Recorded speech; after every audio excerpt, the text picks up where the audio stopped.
Good morning, dear students. Welcome again to this YouTube channel. In our last video, we studied about the classification of different types of accounts, and in today's video, we are going to study the rules through which we are going to record the journal entries.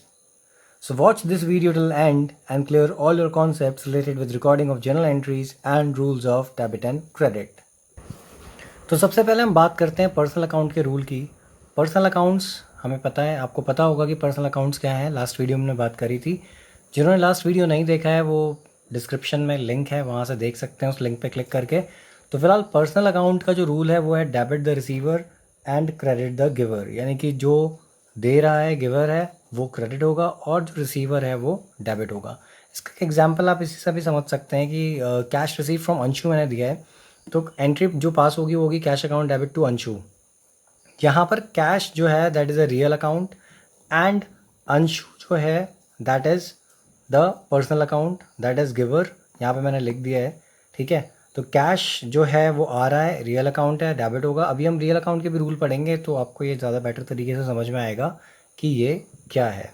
तो फिलहाल आपको जो याद रखना है वो ये है कि पर्सनल अकाउंट जो है उसके रूल के बेसिस पे debit the receiver and credit the giver. Now second type of account that is nominal account. तो आपको पता ही है कि नॉमिनल अकाउंट जो होते हैं these are related with income and expenditure. तो जो एक्सपेंस और इनकम, लॉसेस, गेन, ये सब नॉमिनल अकाउंट में रिकॉर्ड होते हैं। यहाँ पर एग्जांपल है वेजेस पेड का। नॉमिनल अकाउंट का जो रूल है वो है debit all expenses losses credit all incomes and gains, यानी कि जितने भी एक्सपेंसेस लॉसेस होंगे सबको आपको डेबिट करना है और जितनी भी इनकम्स होंगी या गेन्स होंगे उन सबको आपको क्रेडिट करना है। यहाँ पे एग्जांपल मैंने लिया है वेजेस पेड। तो वेजेस जो है these are expenses, so when you are making payment of expenses so you will be recording wages account debit. अब देखो डेबिट क्यों हो रहा है ये चीज़, this is because of the fact कि यहाँ पे रूल क्या है, डेबिट ऑल एक्सपेंसेस लॉसेस। तो अगर एक्सपेंसेस लॉसेस होंगे सब डेबिट होंगे, तो वेजेस पे करना है तो वेजेस हमारे लिए एक्सपेंसेस, लेस एक्सपेंस को हम डेबिट करेंगे। And to cash, cash again एक रियल अकाउंट है। अभी नेक्स्ट हम रियल अकाउंट ही पढ़ने वाले हैं तो बेटर तरीके से आपको समझ में आ जाएगा तब कि आखिर हमने कैश को क्रेडिट क्यों किया है। Another example is interest received. अब इंटरेस्ट रिसीव करना हमारे लिए इनकम है, तो इसको हम कैसे रिकॉर्ड करेंगे। इसको रिकॉर्ड करने के लिए अगर हम इस रूल को फॉलो करते हैं तो वो कहता है कि credit all incomes and gains, यानी इनकम और गेन जो है वो क्रेडिट होगी। तो अब हमारे पास कैश आया, we have received cash, so cash account will be debited एंड इस रूल के अकॉर्डिंगली आप इनकम को यानी कि इंटरेस्ट रिसीव्ड को क्रेडिट करेंगे। So the third type of account is real account and as we know कि रियल अकाउंट जो होते हैं these are related with assets of the firm. So यहाँ पर जो रूल फॉलो होता है वो होता है debit what comes in credit what goes out, यानी कि अगर एसेट्स जो हैं वो आई हैं तो डेबिट होंगी, अगर वो गई हैं यानी कि आपके पास से डिक्रीज़ हुई हैं तो वो क्रेडिट हो जाएंगी। इसके लिए एक एग्जांपल है परचेज्ड मशीन। तो मशीन अगर हम परचेज कर रहे हैं तो मशीन बीइंग एन एसेट ये डेबिट होगी and at the same time हमने इसके लिए कैश पे करा है तो जो कैश का है वो आउटफ्लो हो रहा है, कैश भी एसेट है तो वो क्रेडिट होगा और एंट्री बन जाएगी machine account debit to cash. So these are the rules based on the traditional approach, यानी हमने अभी जो ये रूल्स पढ़े हैं ये ट्रेडिशनल अप्रोच के बेसिस पे हैं और अब हम रूल्स पढ़ेंगे on the basis of modern approach. तो मॉडर्न अप्रोच के थ्रू जब हम चीज़ों को समझते हैं तो हमने लास्ट वीडियो में भी बात करी थी कि वहाँ पर जो क्लासिफिकेशन होता है अकाउंट्स का वो डिपेंड करता है assets, liabilities, expenses, capital, revenue, यानी इन नेचर के बेसिस पे आप अकाउंट्स को क्लासीफाई करते हैं। And in the same manner जो रूल्स होंगे अकाउंटिंग के यानी कि ट्रांजैक्शन को रिकॉर्ड करने के वो भी इन्हीं बेसिस पे होंगे। तो अब हम मॉडर्न अप्रोच जो है उसको पढ़ते हैं और देखते हैं कि मॉडर्न अप्रोच के थ्रू हम कैसे ट्रांजैक्शंस को रिकॉर्ड करेंगे।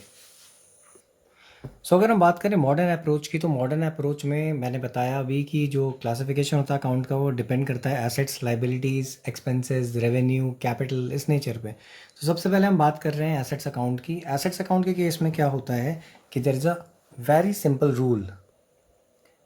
सो रूल है debit increase in assets, credit decrease in assets, यानी कि अगर एसेट्स इंक्रीज हो रही हैं तो डेबिट और डिक्रीज हो रही है तो क्रेडिट। अगेन ये रियल अकाउंट वाला ही रूल है, just debit what comes in credit what goes out, यानी कि अगर एसेट्स आ रही हैं तो ऑब्वियसली इंक्रीज हो रही होंगी तो डेबिट, और गोइंग आउट वाला जो कॉन्सेप्ट था वो था डिक्रीज होना।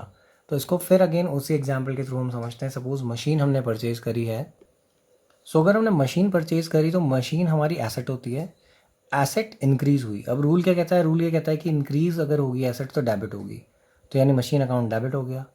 एंड अब क्योंकि अगर ये कैश में परचेज करी गई है तो कैश हमारे पास से जा रहा है, and again the cash is our asset. तो if cash is moving out it means cash is decreasing, तो डिक्रीज इन एसेट क्रेडिट होगी।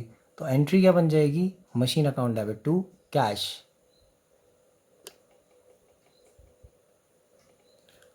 सो next account is liability account. अब लाइबिलिटी अकाउंट के जो रूल होते हैं जस्ट वो ऑपोजिट होते हैं एसेट्स अकाउंट के रूल के।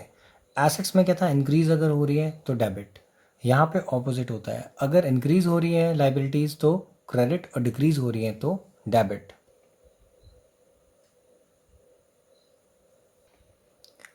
एग्जाम्पल है purchase goods from Kaku.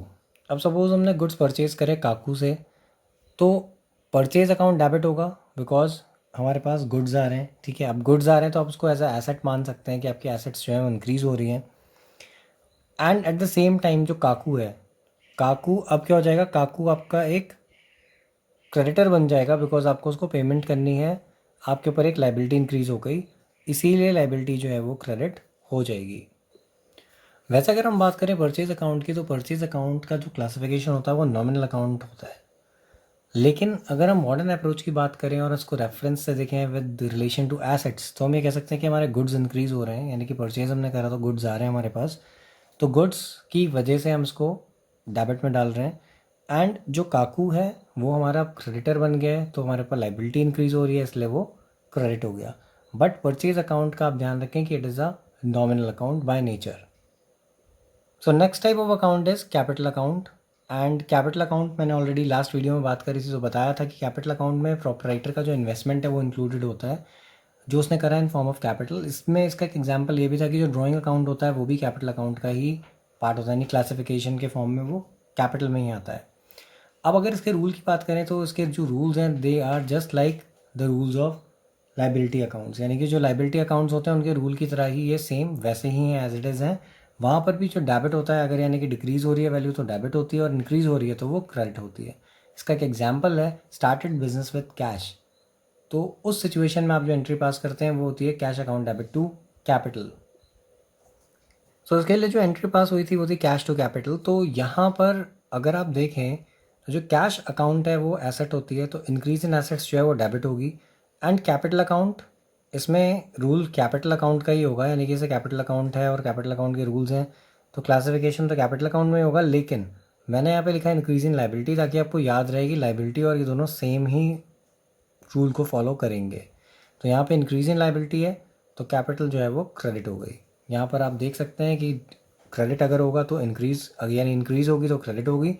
And similarly यहाँ कैपिटल इंक्रीज हो रही है बिकॉज आप इन्वेस्ट कर रहे हैं कैपिटल में, तो वो यहाँ पर रिकॉर्ड होगी इस फॉर्म में। So next type of account is revenue account. And revenue account related होता है विद इनकम्स, या फिर जो सेल के थ्रू आपके पास अमाउंट आ रही है उससे। तो यहाँ पर जो रूल है वो होता है debit decrease in revenue, credit increase in revenue, यानी कि अगर डिक्रीज हुआ है रेवेन्यू तो डेबिट, एंड अगर इंक्रीज हुआ है तो क्रेडिट। एग्जाम्पल है सोल्ड गुड्स, तो सपोज अगर गुड्स हमने सेल करे हैं तो उसके लिए हम एंट्री पास करेंगे, अगर कैश में हमने करे तो एंट्री होगी cash account debit to sales. So as you can see this entry, तो कैश अकाउंट डेबिट बिकॉज ये एक एसेट है, रियल अकाउंट है, तो एसेट्स बढ़ रही हैं इसलिए ये डेबिट हो गया। एंड सेल्स, ये रेवेन्यू अकाउंट है, ये इंक्रीज हो रहा है बिकॉज सेल आपकी बड़ी है, सेल हुई है, so it will also be credited. Last type of account is expense account. Expense account हमारे एक्सपेंसेस से रिलेटेड होते हैं। अगेन अगर आपको नॉमिनल अकाउंट का रूल याद होगा तो आपको याद होगा कि उसका एक रूल था डेबिट और एक्सपेंसेस लॉसेस, क्रेडिट और इनकम एंड गेन। क्योंकि नॉमिनल में एक्सपेंस और इनकम दोनों चीज़ें रिकॉर्ड होती हैं जो हमने यहाँ पे स्प्लिट कर दी हैं। मॉडर्न अप्रोच में रेवेन्यू अलग हो गया और एक्सपेंस अलग हो गया, लेकिन अगर इन दोनों को कंबाइन करें तो जो रूल फॉलो होगा वो नॉमिनल अकाउंट का ही होगा। तो यहाँ पर एक्सपेंसेस हैं, अगर इंक्रीज़ हो रहे हैं तो आप उन्हें डेबिट करेंगे, और अगर डिक्रीज़ हो रहे हैं तो उनको आप क्रेडिट करेंगे। एग्जाम्पल है वेजेस पेड, तो अगर आप वेजेस पे कर रहे हैं इट मीन्स कि आपके एक्सपेंसेस बढ़ रहे हैं, तो उस सिचुएशन में आप एंट्री पास करेंगे wages account debit, because increase जो होगा वो डेबिट होगा। तो wages account debit to cash या बैंक, जिस फॉर्म में भी आपने उसको पे किया है। So this much in this video. I hope ये कॉन्सेप्ट आपको अच्छे से समझ में आया होगा। अगर आपको कॉन्सेप्ट समझ में आया है तो वीडियो को लाइक करिए, चैनल को सब्सक्राइब करिए और अपने फ्रेंड्स के साथ इसको शेयर करिए। Thanks for watching the video.